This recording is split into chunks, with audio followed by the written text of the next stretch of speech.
Good morning, everyone. Thank you for taking the time to attend this small business summit today. My name is Prasan De Silva. I'm the Deputy Director in charge of Business and Properties Division.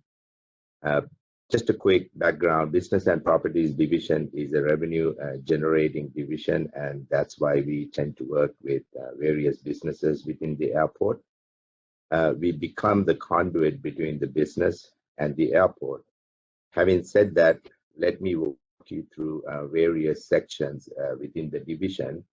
That way you can get familiar with what we get involved in the airport.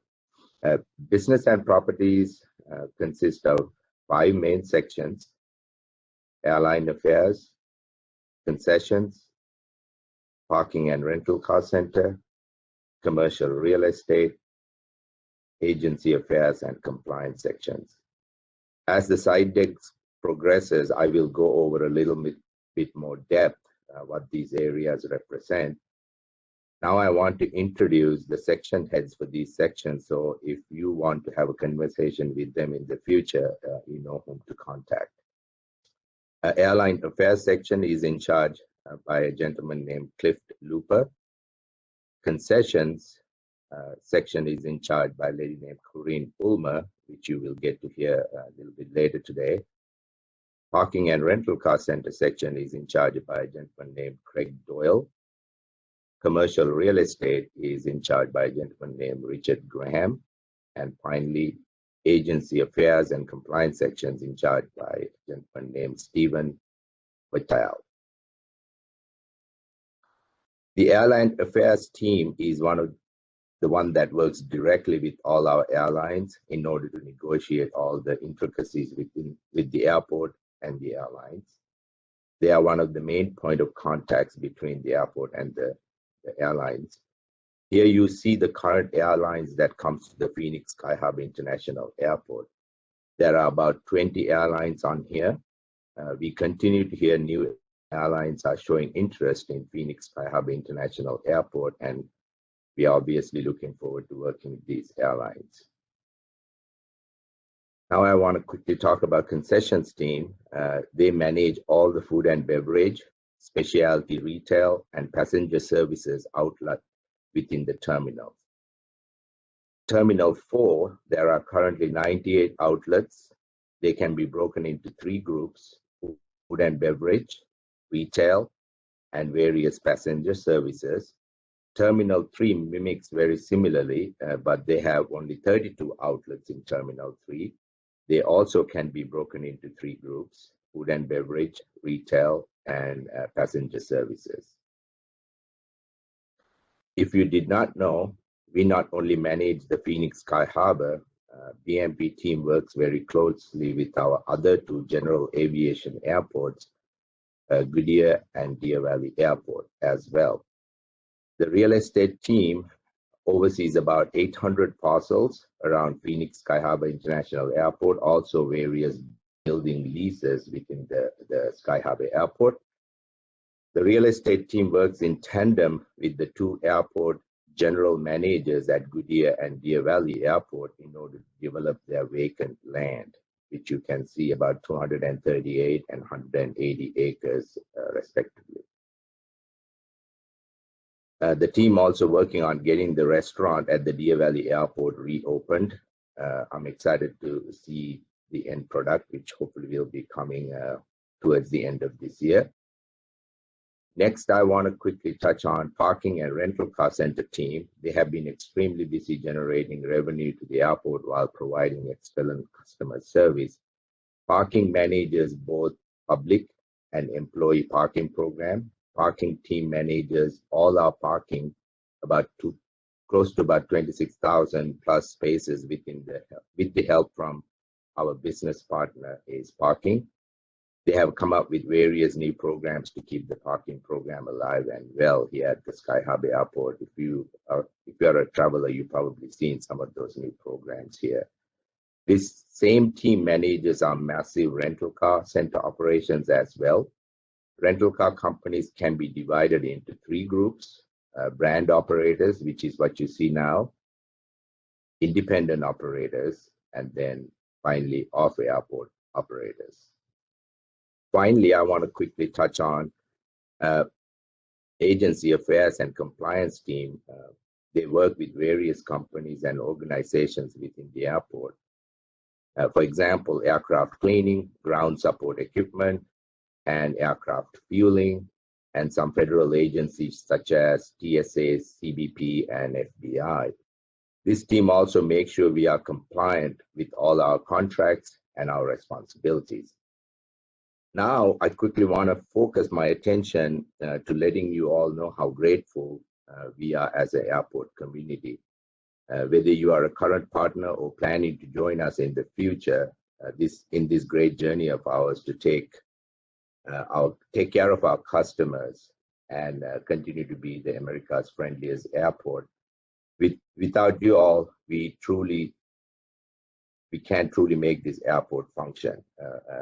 2019 was our best year yet in the history books. Then came the pandemic, putting us behind on so many areas. I want to thank you for working with us during the pandemic, moving things forward. Despite the pandemic, good thing is we did accomplish a lot as an organization. Concessions have recovered to around 82%. Airlines have recovered. As I mentioned earlier, new airlines announced services to Phoenix Sky Harbor, and some existing airlines expanded their services. Parking has surpassed 2019 numbers. Rental car industry has recovered almost to the 2019 numbers. Cargo has exploded due to e-commerce, and investors want to develop our vacant land at Deer Valley, Goodyear, and Phoenix Sky Harbor Airport. With all that recovery, obviously comes potential opportunities to do business with the airport. Let me give you some quick examples. Some current businesses within the airport are upgrading, rebranding their existing business within the airport. You will see as you travel through the airport, some areas have boarded up walls with new announcements saying what new business is coming into that location.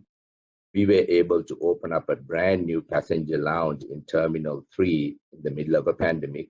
This photo that you're seeing here is that opening celebration. Obviously, I want to talk about the elephant in the room, which is Terminal 4 South Concourse S1, what we call it T4 S1. That massive project will be completed and will open up June of this year. We went through the phase 1 concessionaire selection process, and now it's going through the city's approval process. Very exciting time. There are additional phase, what we call the phase 2, which is coming up for food and beverage and retail in the near future. We are working on the scope right now. We were able to go through a parking management company selection process, and with that, various small businesses were able to partner up with Ace Parking.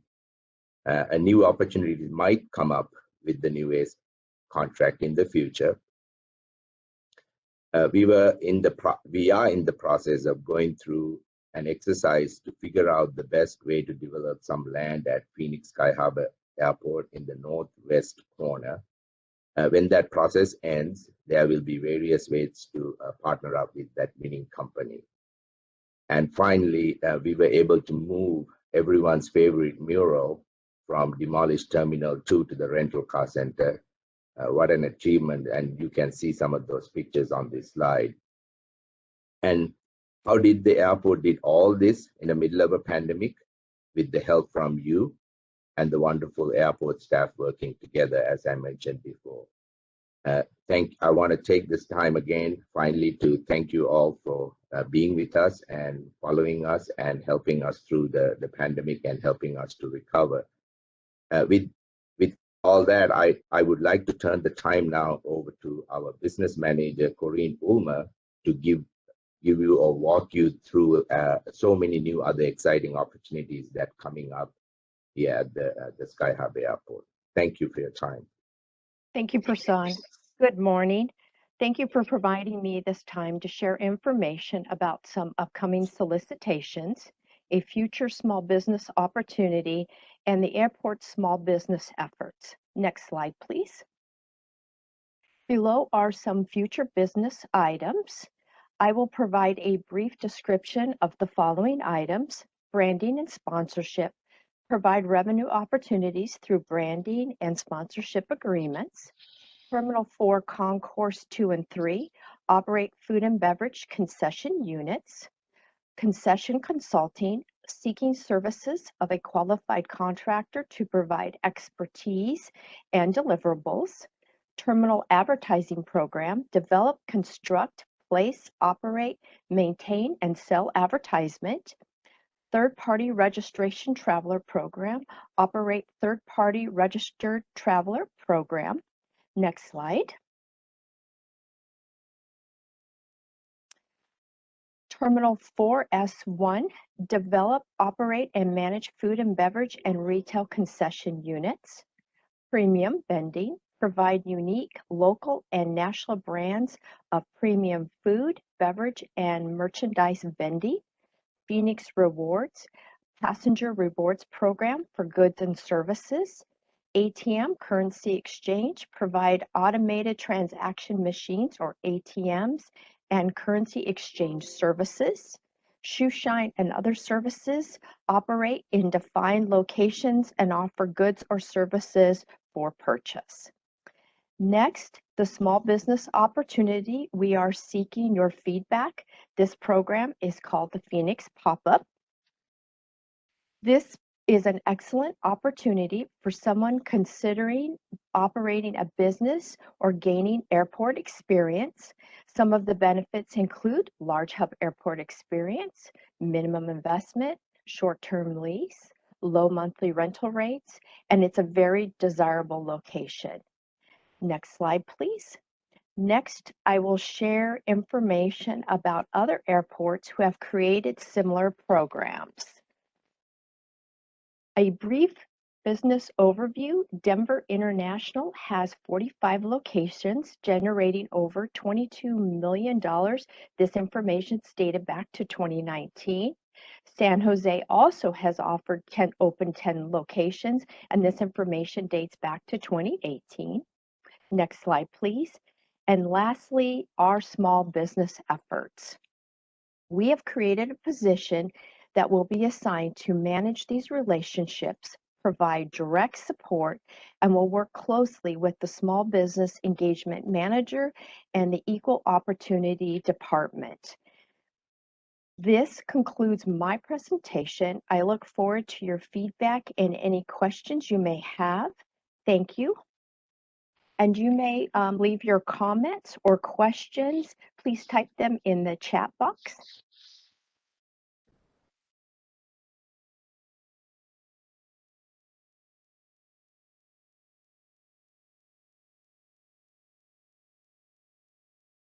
Okay, we'll give it just a few moments here. Yes, if any of you guys have any questions, feel free to put them in the chat box.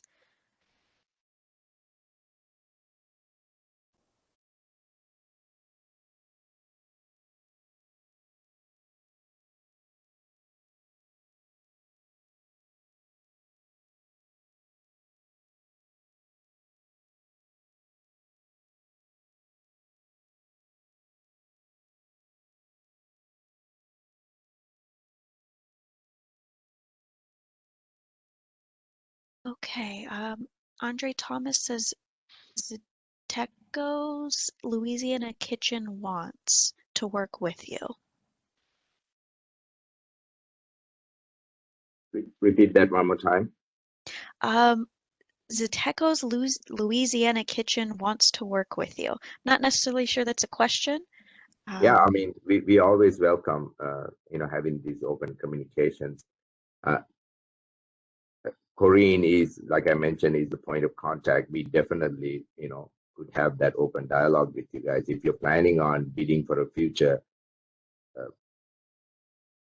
proposal, definitely when the time comes, all these proposals get posted in the Phoenix future contract web page, and then obviously you can go through the process to do business with the airport. All right, and then is this the right place to ask about vending machines placement? Thank you for that question. We are definitely going through the process of figuring it out. What are the exact locations that we want to put these vending machines? Corinne and the team is in the process of developing the scope right now. It's not finalized, but it is in our project control process to go through, finalize, and then put it out on the street. But no, we do not have the exact locations identified yet because some of those locations are not even available right now. Facilities and services and IT is going through a project in order to create these future potential locations because they need to move utilities and move existing old equipment in order to create that. So nothing is finalized yet. All right, and Andre Thomas wanted to know what the best way to go about getting their business with the airport. I would maybe refer back to the same answer I gave earlier. As we develop these new potential future businesses, which we do have a lot, as Corinne mentioned, we can definitely have these open dialogues because the contract is still not out on the street. But eventually, when the contract goes out on the street, the transparency policy kicks in, and then the communication needs to stop. But then, obviously, that's going to get posted on that website I mentioned earlier, how to do business with the city. That's where all the RFPs, RFIs, all the different bids come in, and then you can bid on it. And that's like the basic steps. Usually, it takes about 9 to 10 months for the procurement process to go through, even after the city starts a business process, because you have to go through so many boards. We have to get all these approvals, then eventually get posted, and then it still needs to go through the boards again for the approval. So it's a lengthy process, but business and properties team is always available to help you guys out through that, and then also the contracts and services team is also readily available to walk through the process. Direct negotiations are not right now available, but definitely that is the process that we, the city, follows in order to do business with the city. But the Korean team is developing multiple different scopes and businesses, as she mentioned on those two last slides, that those are potential businesses that will be coming up. It's a lengthy answer, but hopefully that helps. And let's see, Isis Guerrero wants to know when we can expect to start seeing RFPs come out for passenger service. Corinne, I don't have the Gantt chart in front of me. Do you happen to know that? Yeah, that'll be within the year of 22-23. That's when we hope to complete all the solicitations that were listed in this presentation. And again, please feel free to direct any comments, questions, or details to that email address, and we will follow up. All right, and Andre Thomas had a follow-up question of, I've never done anything like this before. Do we hire someone to help us with the bidding process? That is a good question. I hear both sides. Obviously, it depends on how much money you want to spend as a company.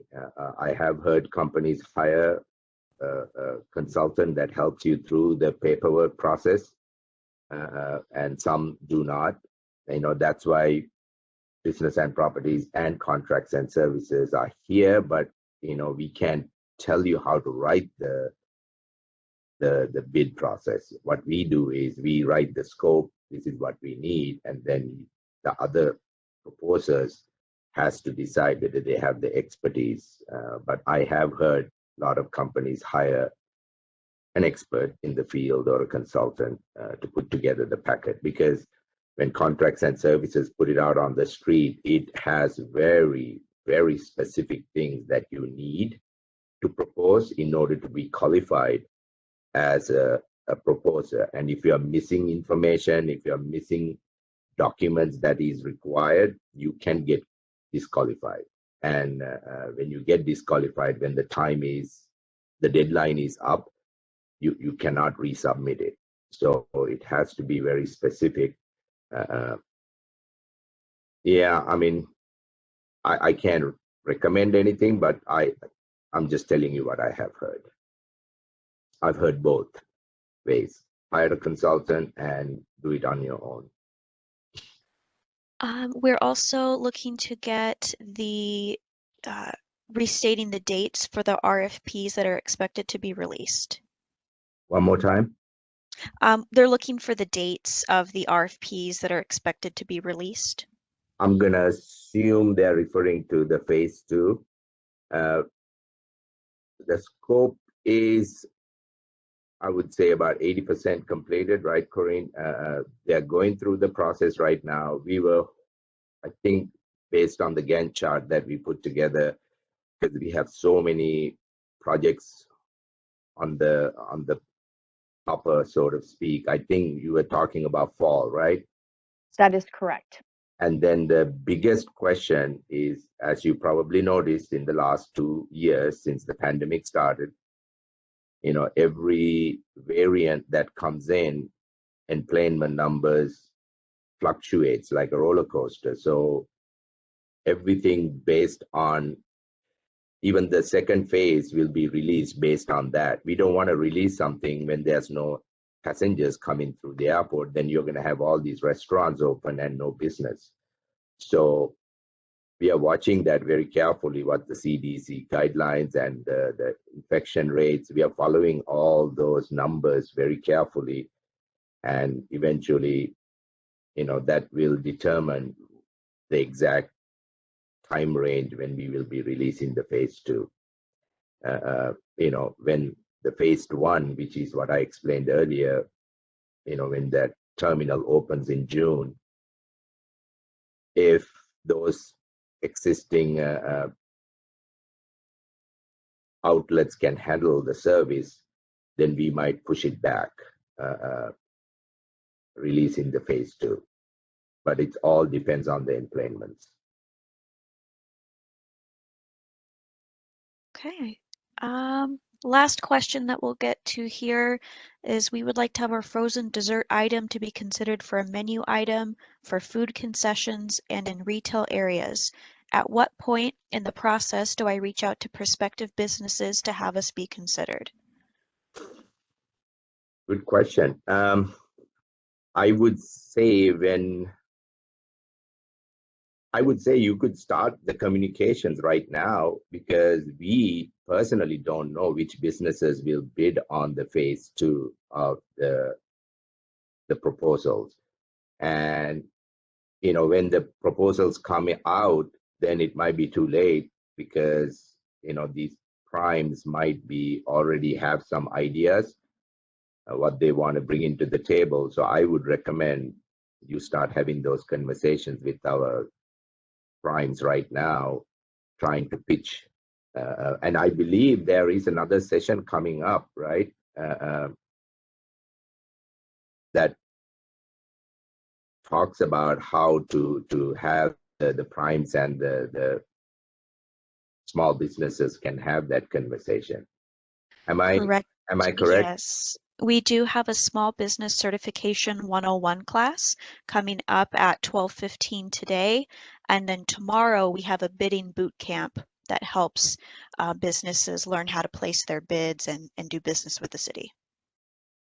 Yeah, so that's probably the good time to have these conversation if you do want to, promote your product to the primes. So then you can start that conversation ahead of time instead of wait till the last moment. Okay, and that will complete our Q&A session. If you guys do have further questions, feel free to email aviation.business@phoenix.gov, and they'll be sure to answer those questions for you. Thank you very much again, taking the time to participate in this. Thank you. We appreciate your time and look forward to hearing from you.